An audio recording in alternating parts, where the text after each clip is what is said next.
l'Afrique d'une seule voix. Dans quelques instants, parlons pognon avec Patrice Nziassé Pognon. Vous écoutez l'Afrique d'une seule voix. L'Afrique d'une seule voix. Auditeurs et auditrices de l'Afrique d'une seule voix, bonjour. Il est temps maintenant pour nous de parler pognon. Générique. L'objectif des nouvelles routes de la soie vise à améliorer les liaisons commerciales entre l'Asie, l'Europe et l'Afrique. Pékin finance via des prêts la construction d'infrastructures à grande échelle, comme des ports et des voies ferrées, qui pourraient ouvrir de nouveaux débouchés aux entreprises chinoises. Bonjour chers auditeurs et auditrices. Pendant que ça se déchire dans le Moyen-Orient, se déroule en Chine en toute discrétion l'un des plus gros forums économiques, comme il en défile toute une série depuis fin août.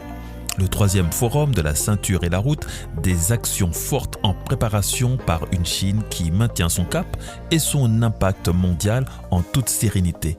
Je vous en parle tout de suite. C'est un moment important pour Beijing alors que la capitale chinoise accueille les dirigeants du monde entier, traçant la voie pour le bien commun. Le président chinois Xi Jinping a partagé sa vision de la coopération entre les pays dans le cadre de la ceinture et la route. Nous sommes profondément conscients que l'humanité vit dans une communauté d'avenir partagé interdépendante. La Chine ne va bien que lorsque le monde va bien, et le monde se porte mieux quand la Chine se porte bien. Grâce à la coopération dans le cadre de l'initiative La ceinture et la route, la porte de la Chine s'est ouverte de plus en plus grande. Le fonds de la route de la soie procédera à une augmentation de capital de 80 milliards de yuans en vue de soutenir les projets initiés dans le cadre de l'initiative dans le respect de la loi du marché et des règles commerciales. L'initiative La ceinture et la route ne s'est pas seulement concentrée sur les infrastructures ou le commerce. La coopération s'est étendue à de nouveaux secteurs comme les soins de santé, l'énergie à faible teneur en carbone, l'économie numérique et l'innovation. Cette salle de réunion est flanquée des drapeaux des pays participants. Grâce à l'initiative La ceinture et la route, le cercle des amis de la Chine s'est élargi. L'initiative a également apporté au monde une nouvelle voie pour réaliser la modernisation. Nous ne recherchons pas une modernisation au seul bénéfice de la Chine. Ce que nous voulons, c'est de réaliser la modernisation ensemble avec tous les pays, notamment les autres pays en développement. La modernisation dans le monde doit reposer sur le développement pacifique, la coopération mutuellement bénéfique et la prospérité commune. Le président chinois a annoncé l'initiative pour la première fois lors de ses visites officielles au Kazakhstan et en Indonésie en 2013. Cette décennie d'efforts a apporté des résultats tangibles. La Chine a signé plus de 230 documents de coopération avec plus de 150 pays et 30 organisations internationales. Sans infrastructures, y compris les infrastructures, le développement n'est pas possible. Et sans le soutien au développement, de nombreux pays en développement n'auront pas accès aux infrastructures dont ils ont désespérément besoin. Les infrastructures sont la fondation de la vie quotidienne des populations et des économies.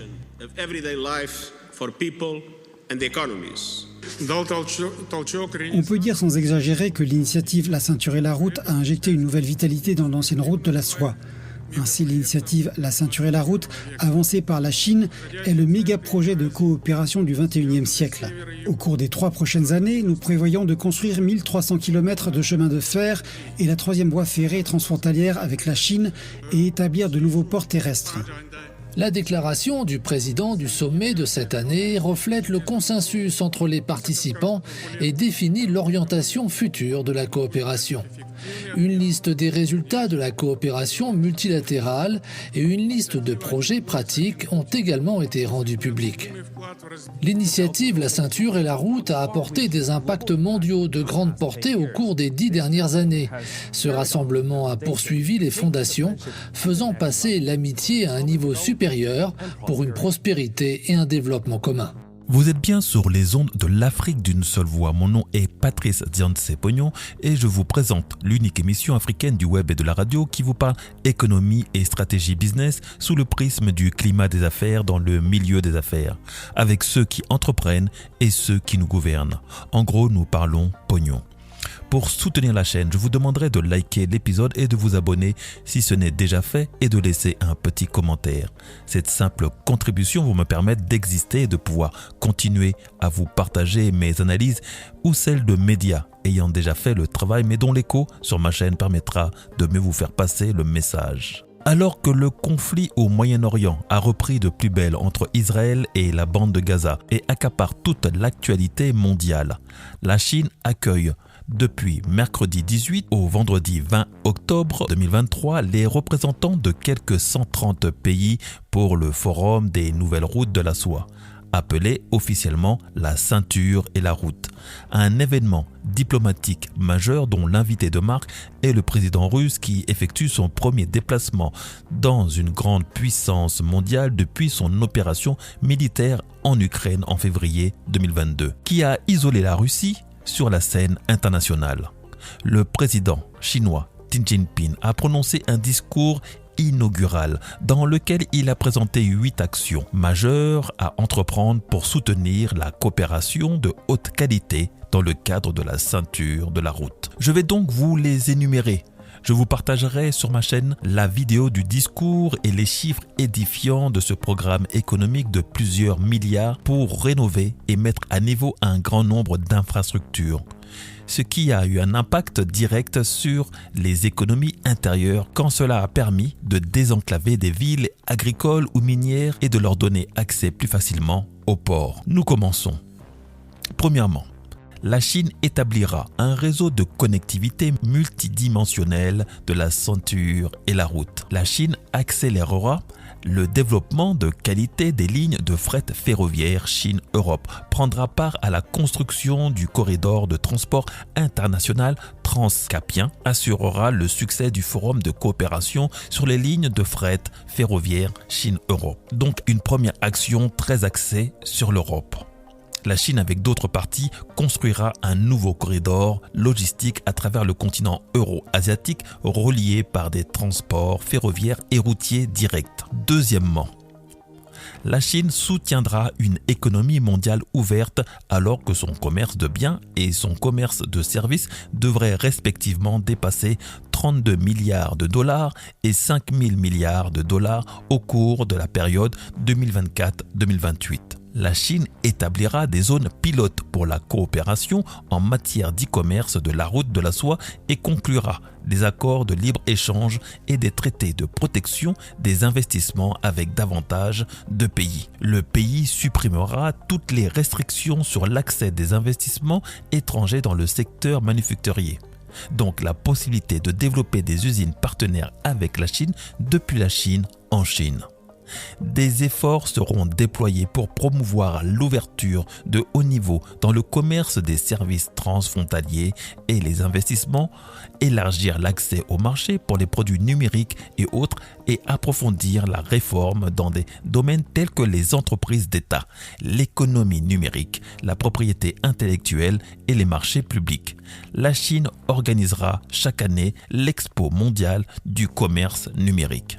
Troisièmement, la Chine mènera une coopération pratique dans le cadre de l'ICR, l'initiative La ceinture et la route, en promouvant à la fois des projets emblématiques et des programmes de subsistance petits mais intelligents.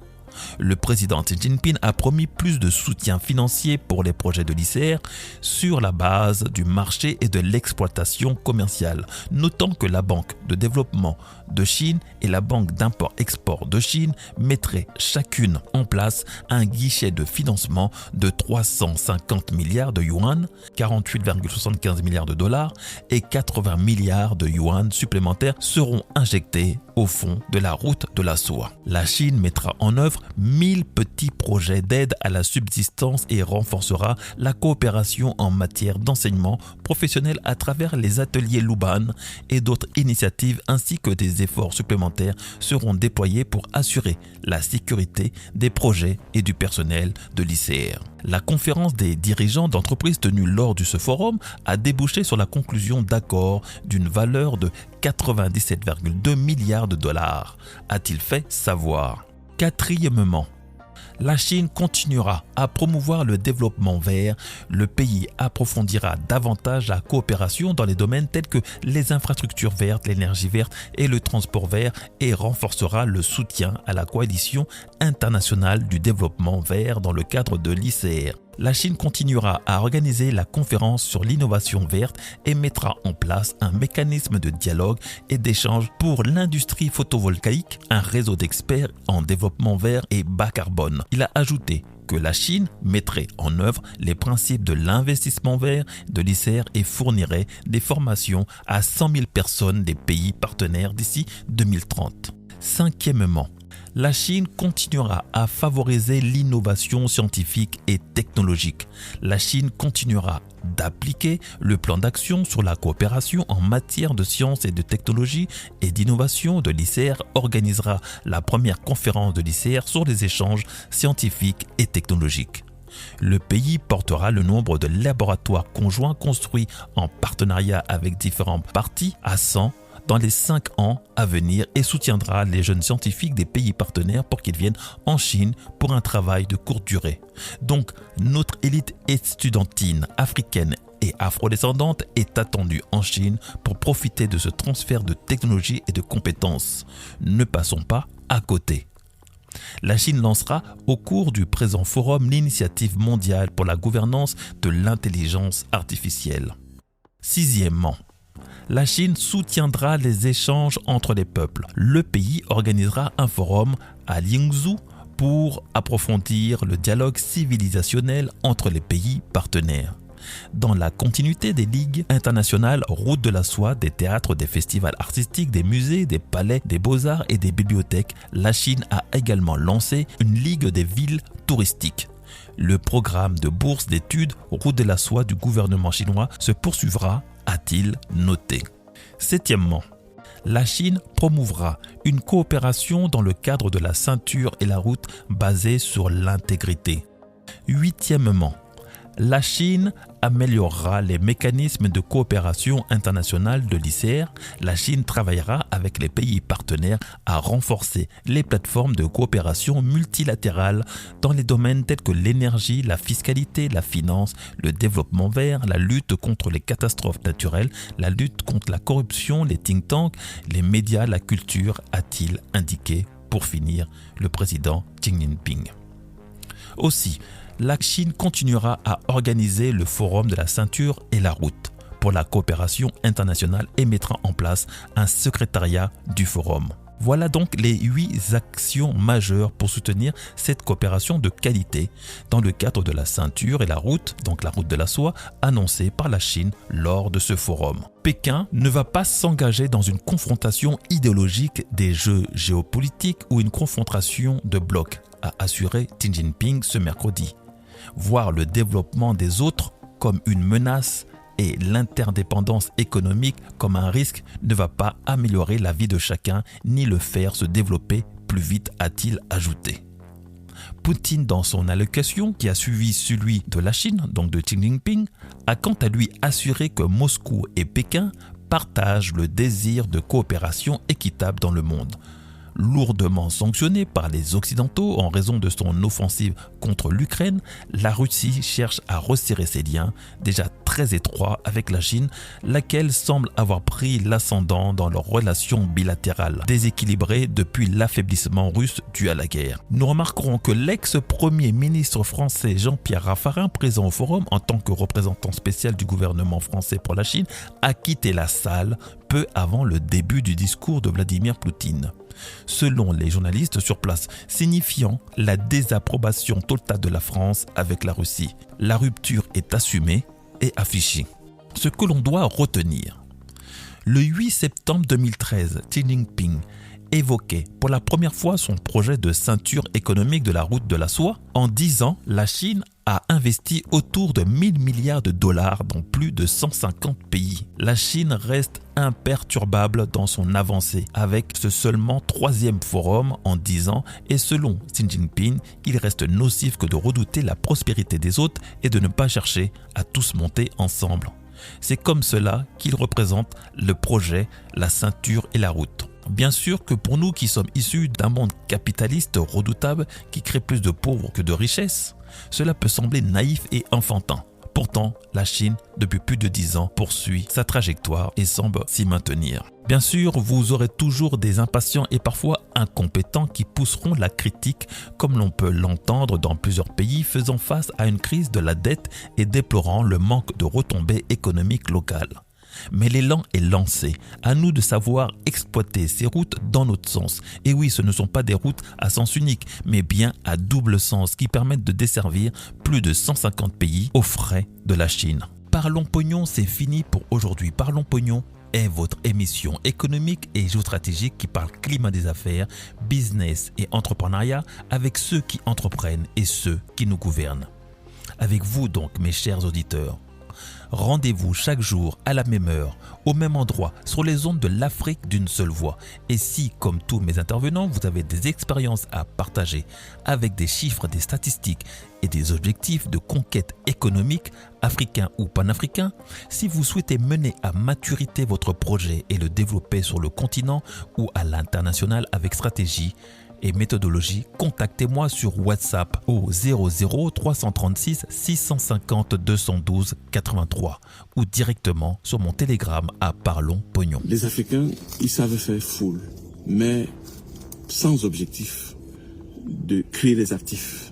Ils savent se réunir pour faire la fête, ils savent se réunir pour dépenser, mais ils ne savent pas se réunir pour accumuler la richesse, pour créer la richesse et accumuler la richesse. Nous sommes dans un modèle capitaliste aujourd'hui, mais l'Africain est perdu dans ce modèle. Pourquoi il est perdu? Parce que c'est un modèle qui ne correspond pas à notre réalité.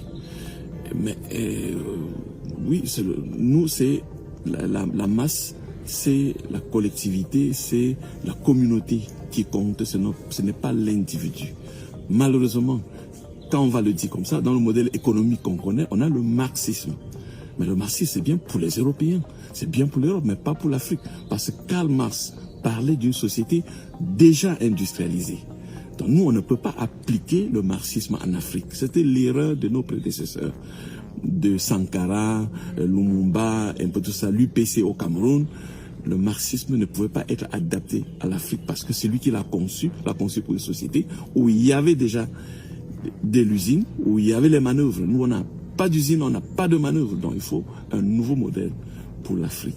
Et c'est ce que j'ai essayé de penser, parce qu'il fallait d'abord penser avant de chercher à le réaliser. Donc, pour que l'Afrique s'en sorte, on a besoin des États forts.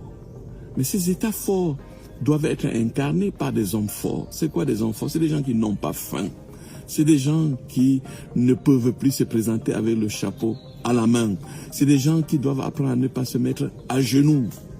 Malheureusement, la quasi-totalité des intellectuels que nous avons aujourd'hui ont été formés, ont été formatés pour dire merci le maître, merci celui qui leur a enseigné le français, celui qui a enseigné l'anglais.